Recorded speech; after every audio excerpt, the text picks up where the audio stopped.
ஒரு சிறு தொழில் நிறுவனம் 40 ஆண்களை பணியமர்த்தி 150 நாட்களுக்கு 540 விசைப்பொறி இறைப்பிகளை தயாரித்து வழங்க ஒரு ஒப்பந்தம் எடுத்துக்கொள்கிறது. சரி, இப்போ என்ன சொல்கிறாங்க? 40 ஆண், அப்புறம் 150 நாட்கள், ஓகே, 540 விசைத்தறி. சரி, வந்துட்டு போகுது. ஒப்பந்தம் எடுத்துக்கொள்கிறது 75 நாட்களுக்கு பிறகு. சரி, 75 நாட்களுக்கு பிறகு நிறுவனத்தால் 180 விசைப்பொறி இறைப்பிகளை மட்டுமே தயாரிக்க முடிந்தது. எத்தனை? 180. ஓகேவா? சரி, 180 விசைப்பொறி மட்டுமே தயாரிக்க முடிந்தது. வேலையானது ஒப்பந்தத்தின்படி நேரத்திற்கு முடிய கூடுதலாக எத்தனை ஆண்கள் அந்த நிறுவனம் பணியமர்த்த வேண்டும்? சூப்பர்.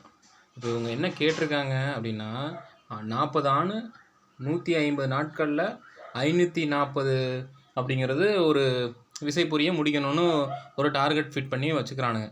ஆனால் அவனுக்கு என்ன பண்ணுறானுங்க, 75 நாட்களில் 180 தான் செய்ய முடிஞ்சிச்சு. அப்போ மீதியையும் முடிக்கணும். அதே நேரத்தில் 150 நாட்களுக்குள்ளேயே முடிக்கணும். மொத்தமாக 150 நாட்களுக்குள்ளேயே முடிக்கணும் அப்படின்னா இன்னும் எத்தனை பேர் கூடுதலாக வேணும்? ஏன்னா அவங்க ஆட்கள் பத்தலை இல்லை. வெறும் 75 நாட்களுக்கு 150 தான் செய்ய முடிஞ்சிச்சு அவனால். அப்படிங்கிறப்ப மேற்கொண்டு ஆட்களை கூட்டிகிட்டு வந்து செய்ய போகிறாங்க. அப்போ அந்த ஆட்களோட எண்ணிக்கை என்னன்னு கேட்குறாங்க கொஷினில். இப்போ இந்த மாதிரி டயத்தில் என்ன பண்ணணும்னா, மீதி இருக்க நாட்கள் எத்தனை நாட்கள் இருக்குது? 75ல் 150ல் 75 நாள் போச்சுன்னா 5, 4னா 7. ஓகே, மீதி ஒரு 75 நாள் இருக்குது. ஓகே, அதே மாதிரி மீதி எத்தனை விசைப்பொறி செய்யணும் அப்படின்னா 0, 2, 6. அப்போ இங்கே ஒன்று கடை வாங்கியிருப்போ 4னா 360 விசைப்பொறி செய்யணும். இப்போ இதுலேருந்து என்ன தெரியுதுன்னா, இப்போ அவங்களுடைய திறனை பொறுத்த வரைக்கும் என்ன, உண்மையான திறன்னா 75 நாட்களில் 40 ஆண்கள் 75 நாட்களில் 180 பண்ணுவாங்க. இதுதான் அவங்களோட ஒரிஜினல் திறமை. இது அவங்க கணிச்சது. ஓகேங்களா? இப்போ பார்த்தீங்கன்னா 40 ஆண்கள் 75 நாட்களில் 180 விசைப்பொறி செஞ்சாங்கன்னா அப்படிங்கிறது தான் கான்செப்ட். இப்போ நம்ம எப்படி போடுவோம்? ஆட்கள், நாட்கள், நேரம், கீழே வேலை, திறன், கூலி இப்படி போடுவோமா? ஆட்கள் 40, நாட்கள் 75 நாள், திறனு வேலையெல்லாம் எதாவது போடணும், கீழே தானே போடணும். அப்போ 180 விசைப்பொறி. சரி, 180. அதே மாதிரி இவங்க இன்னும் எவ்வளோ செய்யணும் அப்படின்னா, இன்னும் எத்தனை பேர் வேணும்னா 75 நாள்லேயே முடிக்கணும். மீதி இருக்க 75 நாள்லேயே முடிக்கணும். 360 முடிக்கணும். ஓகேவா? 75 நாள்லேயே முடிக்கணும். எத்தனை ஆள் நமக்கு தெரியாது. 360 முடிக்கணும். மீதி இருக்க தானே 360. பாருங்கள், 40 ஆண்கள் 180 விசைப்பொறியை 75 நாளில் முடித்தாங்க. அது அவங்களோட திறமை.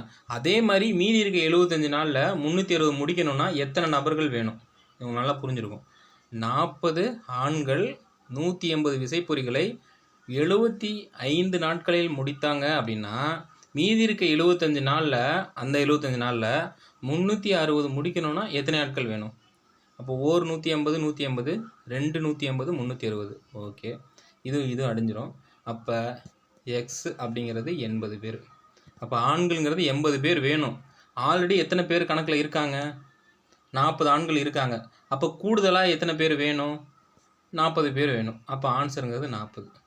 இது ரொம்ப ஈஸியாக இருக்கக்கூடிய கணக்கு. ஆனால் புரிதல் வேணும். ஓகேங்களா? கொஷினில் என்ன கேட்குறாங்கிறத கண்டிப்பாக நீங்கள் நோட் பண்ணணும்.